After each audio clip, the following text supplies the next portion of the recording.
Olha, eu vou te falar na moralzinha que eu não entendo por que tanta gente detestou tanto Bird Box, o novo filme de terror da Netflix com a Sandra Bullock. Antes de mais nada, sim, eu vou abordar em alguns detalhes da trama que vão entregar alguns pontos que talvez você queira assistir o filme sem saber. Então, vai ter alguns spoilers aqui nesse vídeo, talvez vai lá, assiste e depois volta aqui pra acompanhar o que eu tenho pra dizer sobre o filme. Basicamente, é um filme de terror, como eu falei no começo, em que a premissa é a seguinte: um dia, do nada, sem grandes explicações, entidades, criaturas aparecem no mundo em que a gente vive e qualquer pessoa que olhar pra elas é completamente dominado por uma insanidade suicida e vai lá e se mata no ato. Então, claramente, isso acaba resultando num desmoronamento da ordem social. As pessoas... É tipo um filme de um apocalipse zumbi, eu boto zumbi entre aspas, porque apesar de esse ser o arquétipo tradicional desses filmes de fim do mundo, não tem zumbi na realidade, na história. É um filme em que uma desgraça aconteceu e aí os sobreviventes vão ter que se reunir em um local, uma casa, alguma coisa assim, e aí você começa a conhecer melhor os personagens. É sempre um grupo bem diverso de pessoas que está preso nesse lugar, tendo que cooperar para sobreviver. Aí você tem, no caso de Bird Box, você tem uma pessoa que é uma moça que é um policial, você tem um cara que é um advogado, você tem um cara que trabalha numa loja lá, né, num supermercado. Você já viu esse filme várias vezes e talvez é por isso que o filme foi tão criticado, porque ele segue o modelo típico de filme em que uma catástrofe inexplicável sobrenatural aconteceu e as pessoas precisam sobreviver. No caso de Bird Box, isso é ainda mais aparente, porque tem esse elemento de que as pessoas não podem ver o que está acontecendo, elas não podem olhar para essas criaturas, ela tem que tapar os olhos. Os personagens, na maior parte do filme, usam vendas para realmente nem acidentalmente ver esses monstros, essas criaturas que não são bem explicadas no filme. Como eu falei, ficou esse mistério do que elas seriam, de onde vieram, qual é a sua intenção. Falando em intenção, Bird Box é inspirado em um livro, e no livro é mais ambíguo de qual é a intenção dessas criaturas, porque dá a entender, os personagens elaboram teorias, né, hipóteses do que pode estar acontecendo, e parece que essas criaturas não têm a intenção de realmente causar esse efeito nos seres humanos, é simplesmente uma característica delas, né? Muitas pessoas estão comparando a trama de Bird Box, a ambientação, com o horror de H.P. Lovecraft, que escreveu sobre criaturas interdimensionais, seres que são além da nossa compreensão, que você só olhar para eles te deixa completamente louco, arruina a sua mente.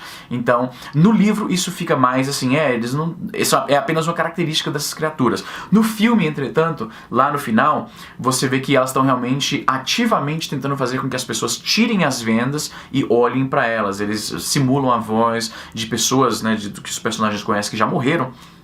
No caso da protagonista, Sandra Bullock, essas criaturas simulam a voz da irmã dela, que foi uma das primeiras vítimas que a gente vê no filme. Elas estavam dirigindo no carro e a irmã dela vê uma das criaturas e aí ela joga o carro pra cima de outro e ela acaba morrendo, né? Não na batida do carro, ela sai do carro ainda viva, e aí ela entra na frente de um caminhão de lixo e pega ela e mata. Existem muitas comparações entre Bird Box e outros filmes que têm mais ou menos a mesma pegada, como Um Lugar Silencioso, né, com o Jim do The Office, que é tanto o protagonista quanto o diretor do filme. Também traçaram muitas comparações entre Bird Box e The Happening, do M. Night Shyamalan, que ficou conhecido nos anos 90 com O Sexto Sentido. Qual é o nome do The Happening em português, que agora eu nem sei, velho? Fim dos tempos. Eu gostei mais de Bird Box, talvez porque a minha expectativa estava bem mais baixa. E isso, eu já falei isso várias vezes nas minhas resenhas de filme. Quando você vai pro cinema, ou no caso aqui Netflix, com a expectativa bem baixa, quando tá todo mundo falando que o filme é uma merda, é bem frequente eu acabo gostando. Até porque eu não paguei. Quando eu vou no cinema e a experiência é ruim, eu fico com mais raiva. Porque eu tenho que me vestir, ir pro carro, né, dirigir até o local, pagar pela entrada, pagar a pipoca, porque eu sou do tipo do...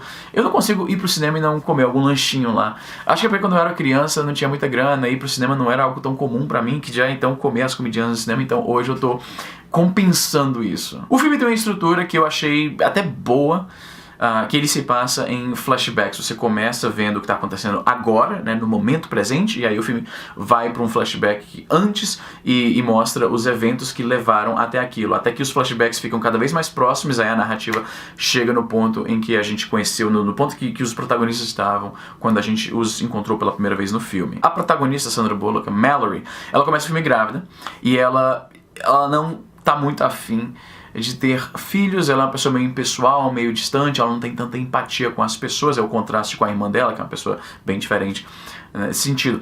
E o filme claramente o tema do filme, se a gente pode dizer assim, é uma pessoa aceitando o seu papel de mãe. Ela começa sem vontade de ser mãe, ela usa até ela se refere à sua gravidez como a condição que ela tem. O filme não é muito sutil, ele deixa bem assim, bem descarado, bem óbvio na sua cara, essa pessoa não quer ser mãe. E vendo nos trailers que tem crianças no filme, era bem óbvio que ia rolar uma Spielbergização da trama, em que a pessoa que começa o filme detestando crianças, no final acaba aceitando aquele papel maternal. Me vem à mente imediatamente Jurassic Park, do Spielberg, por isso eu menciono que isso é comum, os filmes do Spielberg trazem esse tema do cara que odeia criança, aí no final, ok, eu aceito essa figura paterna agora que foi imposta a mim. Eu achei que foi convincente essa progressão da Sandra Bullock não querendo ser mãe, aí ao longo dessa luta por sobrevivência no filme, ela acaba tendo mais empatia, acaba se relacionando mais com as crianças, que ela nem dá nome a elas, ela chama apenas de o garoto, ela chama de boy, garoto, menino, e a menina, ela chama de girl, menina, não, ela não deu nome. E aí isso, novamente, o filme não é muito sutil, isso é pra esfregar na cara que ela realmente não tem apego, ela não quer se apegar, o negócio é só sobreviver.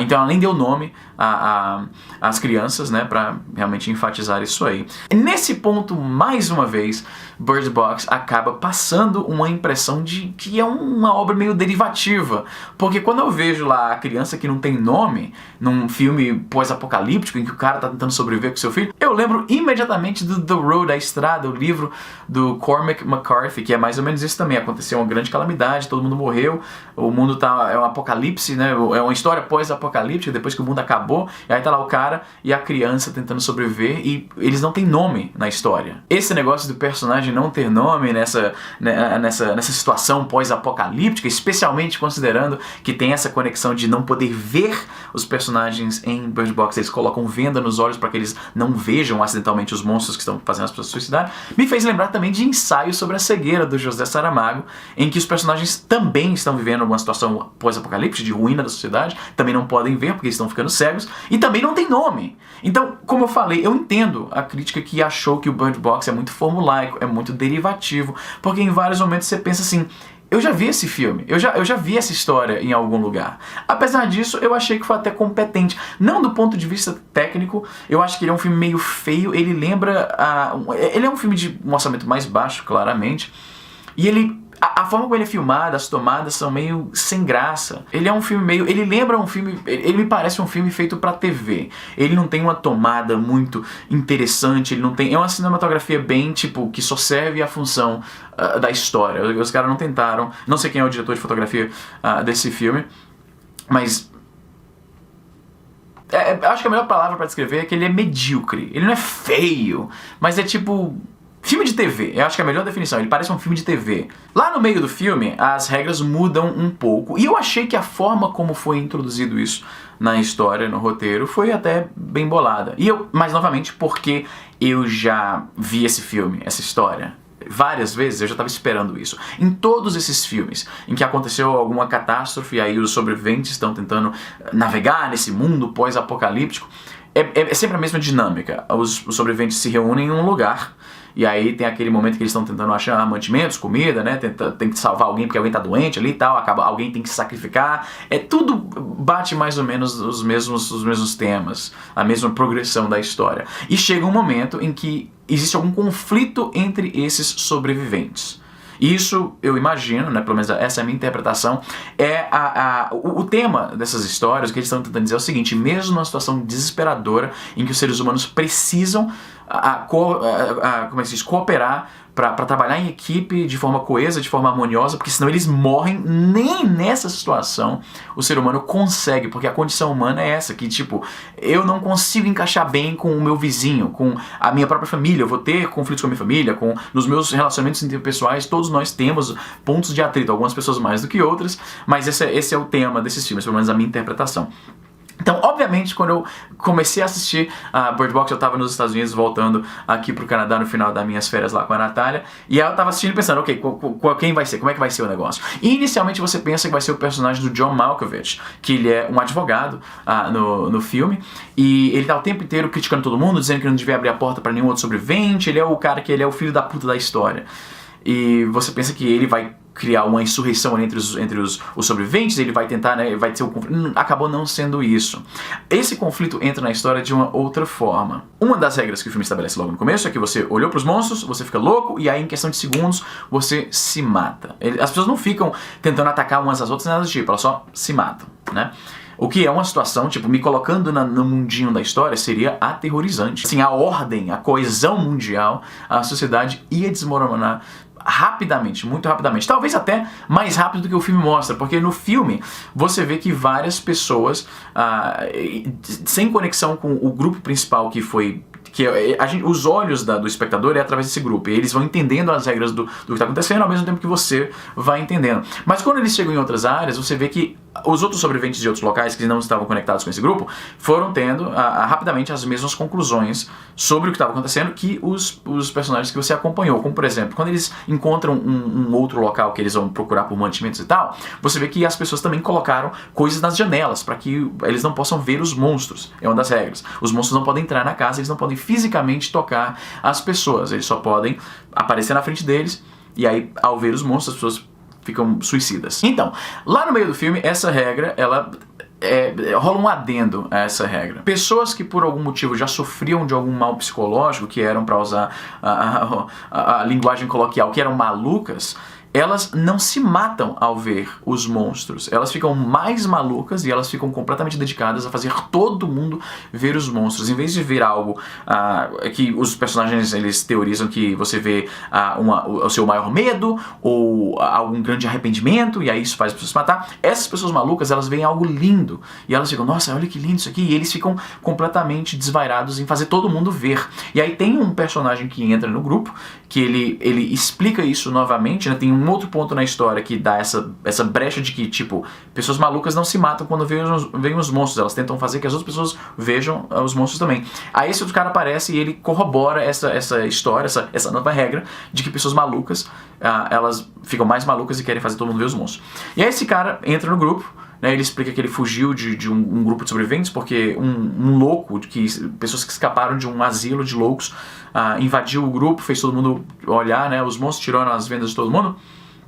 E aí no final é revelado que esse cara, ele estava basicamente contando a história dele, né, ou do grupo dele no caso, porque ele era maluco, ele não precisava usar as vendas, ele estava tentando se infiltrar no grupo com o qual a Sandra Bullock estava se escondendo para tirar as vendas de todo mundo, para que eles então vissem os monstros. Eu achei que foi bem eficiente esse momento na trama, em que o cara tá tirando as vendas da galera e tal, e fazendo as pessoas se matarem, tem bastante suspense. Você sabe que um dos personagens vai finalmente, porque novamente é bem formulaico, ele nocauteia um dos personagens, o personagem cai, e aí ele vai lá e começa a tirar as vendas de todo mundo e fazer as pessoas se matarem, e aí no momento crítico daquele momento ali, daquela tensão, o personagem que tinha sido nocauteado reaparece e então ganha controle da situação. Isso é um dos maiores clichês do cinema. Mas eu achei legal, a execução foi legal, eu consegui entrar naquele mundo de me visualizar assim, nossa, o que eu faria nessa situação? O clímax do filme eu acho que foi o ponto mais fraco, em que o filme inteiro, a Sandra Bullock e os outros sobreviventes, eles têm rádios, eles ficam tentando se comunicar com alguém, tentando entender quem é que tá lá fora, quem é que sobreviveu. Eles exploram muito pouco o mundo ao seu redor, porque, né, tem os monstros e tal, e eles não podem ver onde eles estão andando, e além dos monstros, que não oferecem tanto risco porque eles não podem fisicamente machucar os sobreviventes, tem as pessoas, né, os malucos que estão tentando fazer as pessoas verem os monstros. Então, na verdade, esses acabam sendo o principal ponto de tensão do filme, na minha opinião, porque os monstros não podem, né, uma vez que se estabelece que os monstros não invadem as casas onde os sobreviventes estão se escondendo e não podem fisicamente tocá-los, né, agora o real antagonista são esses malucos. Então, um momento do filme, depois de tantas vezes tentar se comunicar com outros sobreviventes através do rádio, aí eles conseguem, uma transmissão, conseguem falar com pessoas e dizem assim, olha, a gente tem aqui um local onde a gente está se escondendo, é seguro, tem comida, tá tudo beleza, mas é uma grande viagem de onde você está, você tem que vir pelo rio, e claramente você tem que estar com os olhos vendados, é uma viagem bastante insegura. Então, se você tiver com criança aí, nem venha porque vão acabar morrendo. Várias pessoas já morreram tentando fazer essa travessia aí desse rio. E aí eles vão, né, com a Mallory, que esse ponto é a última sobrevivente, o Tom, que é o namorado lá dela, né, e as duas crianças, né, uma criança que é da Sandra Bullock, da Mallory, e outra criança que era de uma outra moça que também estava grávida nesse grupo. Eles vão no rio, né, acabam virando o barco e tal, e tem que percorrer o resto do caminho a pé, no meio da floresta, onde os monstros estão os cercando e tudo. E esse ponto, como eu falei, acaba sendo mais fraco do questão de tensão, porque uma vez que já foi plenamente estabelecido que os monstros não podem tocar você, era só uma questão de continuar andando na direção do local lá onde eles estão indo. Nesse momento do filme, eu acho que teria sido importante colocar um desses antagonistas, um desses sobreviventes que estão perseguindo, do sobrevivente maluco no caso, que estão perseguindo a Sandra Bullock e suas crianças, porque eu acho que aí teria uma tensão um pouco maior. Outro ponto importante na trama, que acontece logo antes do clímax, é quando a Sandra Bullock basicamente internaliza que ela é mãe das duas crianças igualmente, que, né, ela é mãe do garoto, que é o filho dela mesmo, e da garota que era filha da outra sobrevivente lá do grupo com quem ela estava se escondendo. Tem um ponto do rio que é um pouco mais perigoso, e aí ele fala o seguinte: olha, em um momento dessa travessia do rio, um de vocês vai ter que olhar pra ficar na direção certa do rio, porque senão você vai parar em outro lugar, vai parar na puta que pariu. E imediatamente, eu sou um cara que as regras estabelecidas no filme tem que fazer sentido pra mim, senão alguma coisa me incomoda. E logo de cara eu falei, não, isso aí é uma artificialidade. Por quê? Porque se a pessoa tem que ficar do lado direito do rio, a única coisa que... Você pode fazer isso ainda com os olhos vendados. É só você manter o barco o mais próximo possível da margem direita e você vai ficar sempre do lado direito. Se o risco é tirar a venda e acabar se matando, existe uma alternativa. Fica do lado direito. Então essa regrinha é muito artificial pra estabelecer o momento em que, tipo, agora só sobrou a Mallory e as duas crianças. Então se a Mallory morre, as duas crianças morrem também porque elas têm apenas 5 anos. Eu esqueci de mencionar isso. A história onde a gente está acompanhando essa travessia do rio acontece 5 anos depois do colapso total da sociedade por causa dessa parada dos monstros. E aí, essa parte do filme foi bem... Assim, ao longo da história, na história que se passa no agora, a Sandra Bullock, ela claramente tem uma preferência ao garoto do que a menina. E depois você entende porque o menino é filho dela e a menina não é. Então quando chega nessa parte do rio, que ela fala, olha, alguém vai ter que olhar. O garoto, ele se coloca como voluntário e fala, eu vou olhar. Ela fala, não, você não vai olhar não. Eu vou escolher quem é. E aí o filme dá um close na garota, como eu falei, o filme não é exatamente sutil, e aí fica bem claro que, ok, ela quer que a garota veja, porque obviamente a garota não é filha dela, então ela não queria ser mãe de forma nenhuma, então ela não vai querer ser mãe de alguém que não é filho dela. E aí fica esse conflito, no momento chave em que alguém tem que olhar, ela fala, não, ninguém vai olhar, a gente vai aqui na doida mesmo e dane-se. E aí você percebe que ela tá começando a fazer essa mudança de mãe, tá acontecendo no coração dela. E no final do filme, em que ela se separa das crianças, e a menina tem medo dela porque foi maltratada por ela vai e se reconcilia com a garota volta pra ela, eles encontram o local lá, né, que no final dos contos era uma escola para cegos, e é por isso que as pessoas sobreviveram lá nesse lugar, porque inicialmente só tinha cego ali, então são imunes ao problema dos monstros. Eles chegam lá e aí é um final feliz, entre aspas, porque o mundo ainda está acabado, mas pelo menos eles chegaram numa pequena sociedade ali que está sobrevivendo a essa calamidade. Então, no final das contas, esse vídeo ficou bem mais longo do que eu esperava. Eu achei um filme bom. Tecnicamente ele não é tão competente, ele é formulaico, ele é bastante derivativo. Se você já viu qualquer outro filme sobre sobrevivência num ambiente pós-apocalíptico em que aconteceu uma grande calamidade que destruiu a coesão social da humanidade, você já viu esse filme, você já viu esses arquétipos de personagem, você já viu essa dinâmica.